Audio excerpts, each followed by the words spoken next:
Hello les amis, c'est Mortal G et Astérix. Bienvenue dans notre village gaulois. Enfin, perdu de la Gaule. Oui, je vais vous représenter Astérix, Obélix et compagnie, la gamme de Play Astérix. Alors, vous savez que récemment, j'ai parlé de la gamme, d'une autre gamme, Playlight Astérix, qui est sortie, on va dire, sous le logo, du moins sous la marque de Lidl. Lidl, enfin, c'est affilié avec une société Playlight et ils ont créé des figurines pour notre grand plaisir d'Astérix et Obélix au format Lego, d'équivalent Lego du moins. Ce sont les Clippies. Et oui, et il y a eu plein de figurines, il y a plein de boîtes à ouvrir, il y a le fort romain, il y a la tente romaine, il y a des personnages, des figurines et tout un tas d'autres choses. Et là, ben non, ce ne sont pas les Clippies. Là, ce sont les non pas les Playlight ou les Playlit comme vous voulez. Là, ce sont bien les Play Astérix de la gamme Play Cloud. Donc la boîte blanche des années 80, de 1980. D'ailleurs, c'est le cas du Romain, je vous l'ai déjà présenté, on avait regardé sous son pied, c'était daté de 1980. La boîte bleue est arrivée en 85.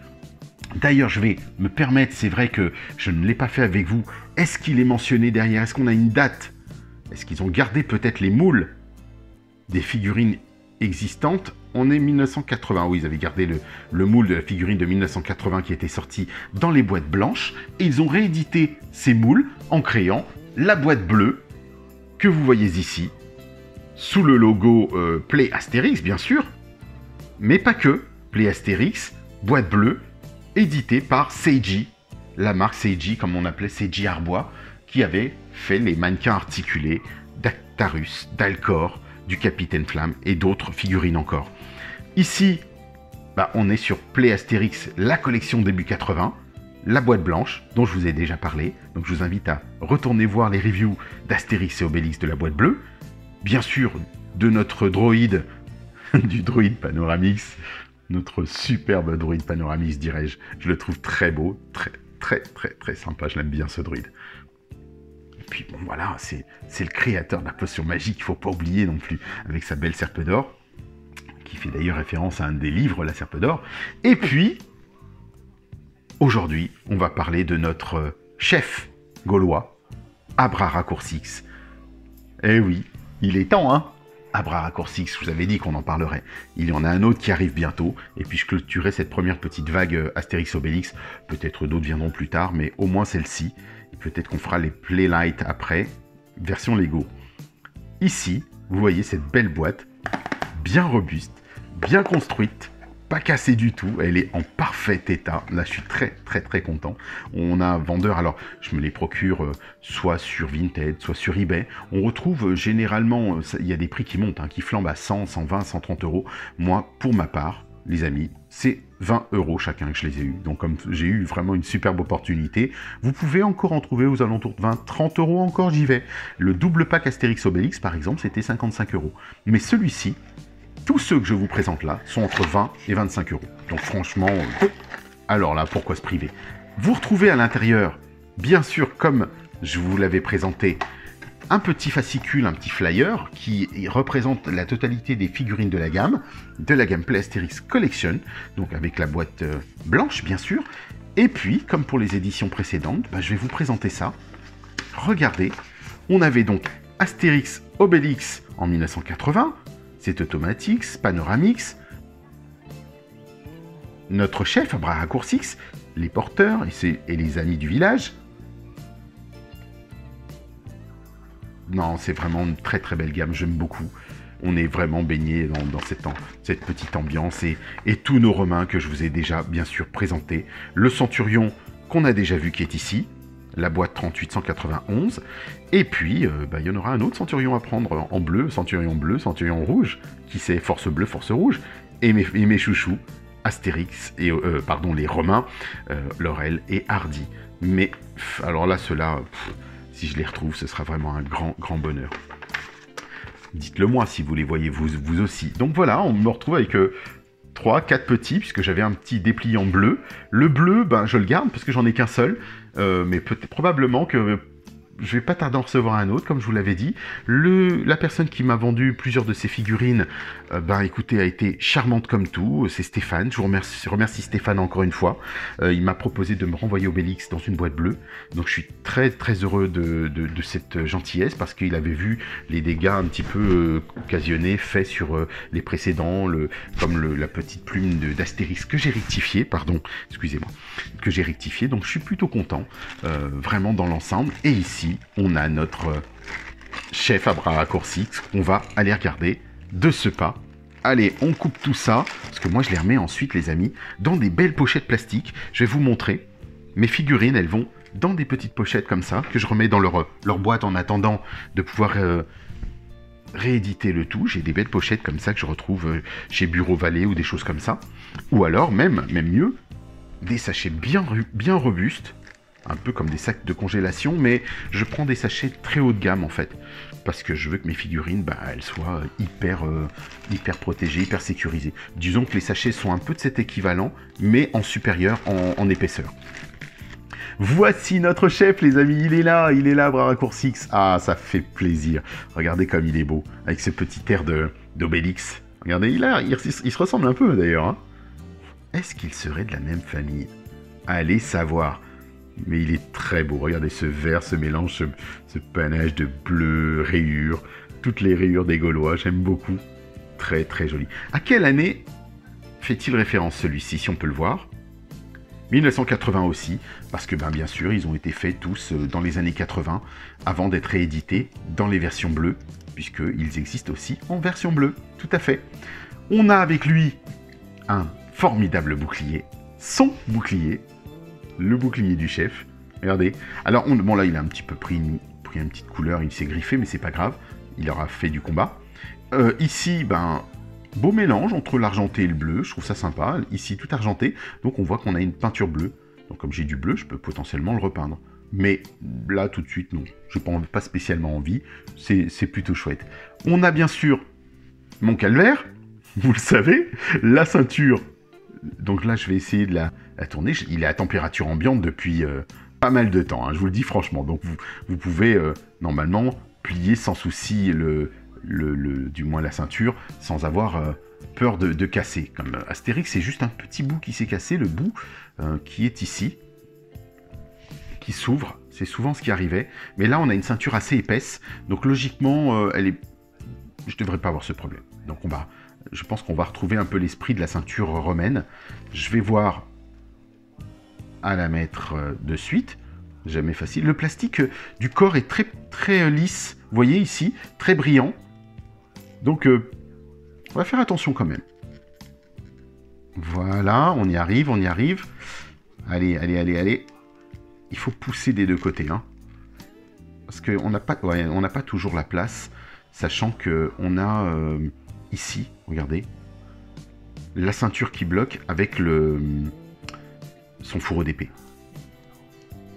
Donc ça, c'est un peu compliqué à glisser dedans. Donc je vais voir, sinon, ce que je ferai... Navré, hein, ça prend un peu de temps, mais comme je vous le disais, j'aime bien vous le montrer en temps réel pour qu'on voit les problèmes et les difficultés rencontrées sur ce genre de figurines, ou de moins lors de l'installation. Et là, quand on a des gros doigts comme moi, alors ce que je vais faire, c'est que je vais faire l'inverse. Je vais le monter ici. Non, il veut pas, hein. Il veut pas. Regardez, il se redresse à chaque fois. Ça y est, on va y arriver. Ah bah voilà, il fallait commencer par le commencement, mon cher mortal. Donc c'était de le mettre au niveau de son... Ouais, ça passe. Allez, de passer au niveau de son... tout en haut, là-haut, de son pagne, de son ventre du moins, et le décliner là. Ensuite, on a sa petite épée. On va dire plutôt une dague. Ouais, c'est plutôt une dague. Allez, on va dire ça comme ça. Et on a notre chef. Mais c'est pas fini. Et je vais vous donner ensuite une petite astuce. Donc là, je vais venir faire très attention parce que on a cette fois-ci son casque avec des petits trous et les petites ailes qui vont se glisser à l'intérieur. Vous voyez, comme ceci. Et vous savez que au début, ou quand on met le casque d'Astérix ou d'Obélix, les casques, ils tiennent pas. Ils ne tiennent pas du tout, d'ailleurs. Regardez, vous mettez le casque. C'est joli, c'est bien sympa. Mais il va partir de toute façon. Donc, j'ai mis sur Astérix et Obélix une toute petite pâte à fixe blanche à l'intérieur, légère, et boum, bah, vous pouvez y aller, hein. Astérix, il tombe pas son casque. Hein. Regardez. Pâte à fixe. Alors, je vais vous le montrer, bien sûr, parce qu'il faut que ça serve à tout le monde. J'ai mis comme ceci. Ça me permet de la fixer sur la petite crête, la petite pointe. Et hop. C'est fait. J'en ai même mis un petit peu ici aussi sur son aile, parce que son aile, elle partait tout le temps. Donc, vous vous souvenez de ces figurines. Alors, si vous avez souvenir, j'ai vu, par exemple, certains collectionneurs qui en ont, mais les figurines, bah, effectivement, elles partent, les ailes ou tout type d'accessoires partent assez rapidement. Donc, c'est pas toujours agréable, c'est même parfois casse-pied. Là, vous voyez, je vous disais, j'avais recollé, par exemple, tiens, je vais vous le montrer, la pointe d'Astérix, parce que là, elle est trop fine par rapport à celle de... Vous voyez, elle s'est cassée au bout. Et pourtant, je l'ai recollée. Vous voyez comment elle s'ouvre au bout. Donc, ça ne sert à rien, ça ne tient pas. C'est pas la peine. Mais c'est pas grave. Tout est là. Avec moi, rien n'est grave. Hein. Parce que je répare, j'entretiens. Ça fait partie de mon plaisir aussi de me dire, ben, c'est pas grave, ça. C'est l'originalité de ma figurine, à moi. Quand je vous dis c'est neuf ou quoi que ce soit, bah oui, mais au moins, c'est ce que je me dis, c'est le mien. Et on se souvient de ça comme ça. Ensuite, on va revenir sur notre cher chef. Et oui, il y a bras raccourcis. Alors, articulation, je reviens. Le bras gauche. Le bras posé. Le bras droit. La tête. Qui tourne, d'ailleurs elle tourne pas mal, hein, puisqu'on peut même, vraiment, ils ont bien fait de mettre ces nattes. Ces nattes, oui c'est ces nattes. Le corps et le pied, bon voilà, on a une belle figurine. On va venir lui apposer sa cape, regardez ça, comme elle est belle. En plus, toutes les capes que j'ai reçues, elles sont vraiment très belles, très brillantes. Ça, c'est un vrai plaisir d'avoir du brillant comme ça. Alors, bon, je sais bien que les capes sont censées être plutôt ternes, mais dans ce type de jouet, c'est vrai que le plastique, c'est du plastique creux, les amis. Hein. Écoutez bien. On va le faire comme ça, vous l'entendrez mieux.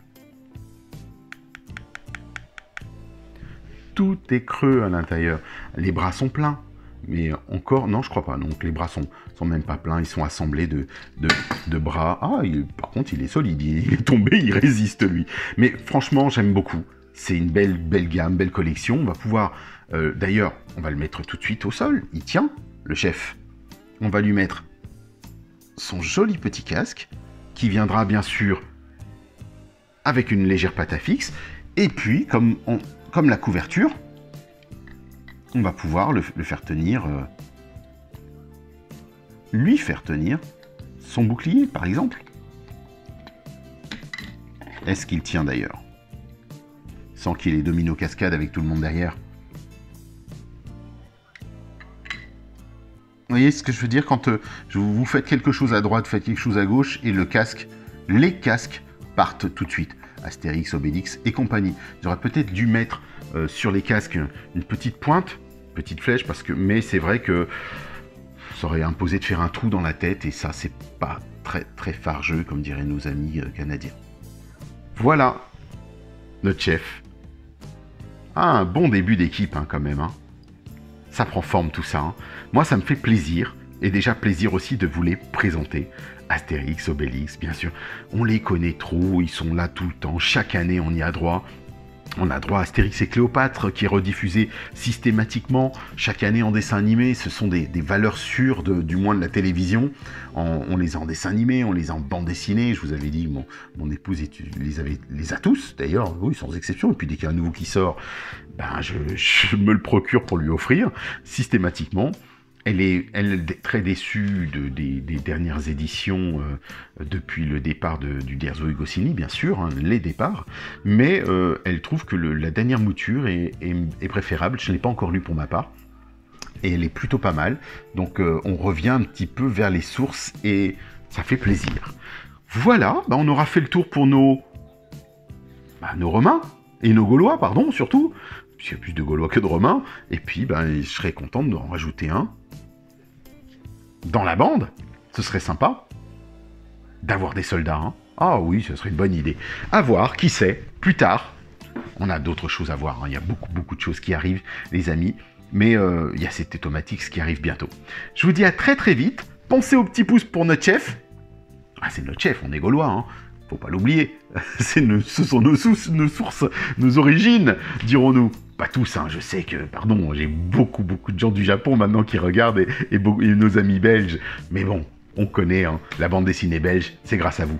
Vous êtes là, merci beaucoup à toutes et tous. On se retrouve sur la page Mortal G, bien sûr, et aussi sur Mortal G Univers sur Instagram.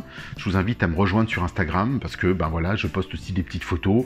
Ça me permettra de m'encourager sur Instagram, d'être un peu partout et puis de poursuivre l'aventure ensemble, quel que soit le réseau sur lequel vous êtes. Moi, j'y suis aussi. Voilà, c'est aussi simple que ça. Je vous dis à très bientôt, les amis. Et puis, ben, comme diraient nos Gaulois, partout Tatis, on se retrouve. Hein. Allez, à bientôt. Bye bye.